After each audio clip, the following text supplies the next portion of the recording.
एक दफा का जिक्र है। एक दूर दराज बादशाही में एक खूबसूरत शहजादी रहती थी जिसका नाम स्नो वाइट था। उसकी रंगत बर्फ की तरह सफीद, होंठ खून की तरह सरख और बाल अबरी की तरह सियाह थे। स्नो वाइट की नर्म दिल और मेहरबान तबीयत की वजह से सब उससे मोहब्बत करते थे, सिवाय उसकी सोतीली माँ मलका के। मलका, जो कि बहुत मगरूर और खुद पसंद थी, के पास एक जादुई आईना था जिससे वो हर रोज पूछती, आईना, आईना, दीवार पर सबसे खूबसूरत कौन है?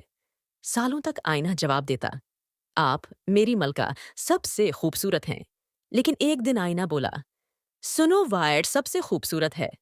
हसद से पागल होकर मलका ने एक शिकारी को हुक्म दिया कि सुनो वाइट को जंगल में ले जाए और कत्ल कर दे। उसने सुनो वाइट की मौत का सबूत देने के लिए उसका दिल मांगा, लेकिन शिकारी सुनो वाइट की मासूमियत और खूबसूरती से मुतासिर होकर उसे नुकसान न पहुंचा सका। उसने उसे भाग जाने को कहा और कभी वापस न आने को कहा। धोखा देने के लिए शिकारी ने एक जंगली जानवर का दिल ले जाकर मलका को दिया। सुनो वाइट जंगल में भागती भागती एक खूबसूरत छोटे से घर तक पहुंची। थकी हुई और खौफजदा वो अंदर दाखिल हुई और देखा कि घर खाली है, लेकिन अंदर की तमाम चीजें छोटी और साफ थीं। वो आखिरकार 3 में से 7 बस्तर पर सो गई। ये घर 7 बोनों का था जो करीब की कान में काम करते थे।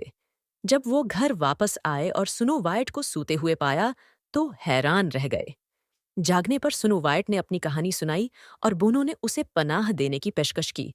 बदले में सुनो वाइट उनका घर साफ करती और उनके लिए खाना बनाती।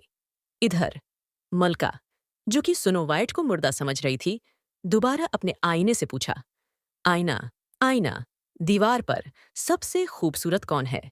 और आईना ने जवाब दिया, सुनो वाइट, जो 7 बोनों के साथ रहती है, सबसे खूबसूरत है। गुस्से से भरी मलका ने एक बढ़िया का भेस बनाया और जहर भरा सेब तैयार किया। उसने बोनों के घर का सफर किया और सनो वाइट को सेब खाने पर राजी कर लिया। जो ही सनो वाइट ने एक काट ली, वो गहरी नींद में चली गई।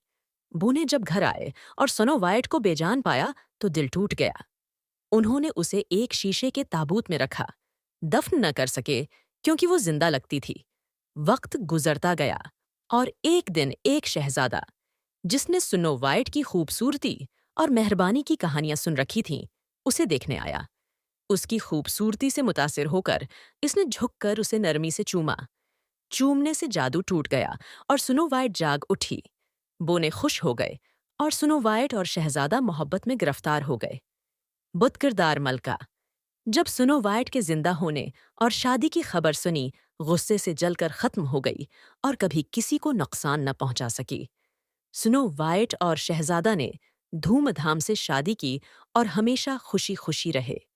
और यूं सुनो वाइट की कहानी हसद और बद्दी पर फतह, मोहब्बत और मेहरबानी की ताकत का दरस देने वाली एक दास्तान बन गई।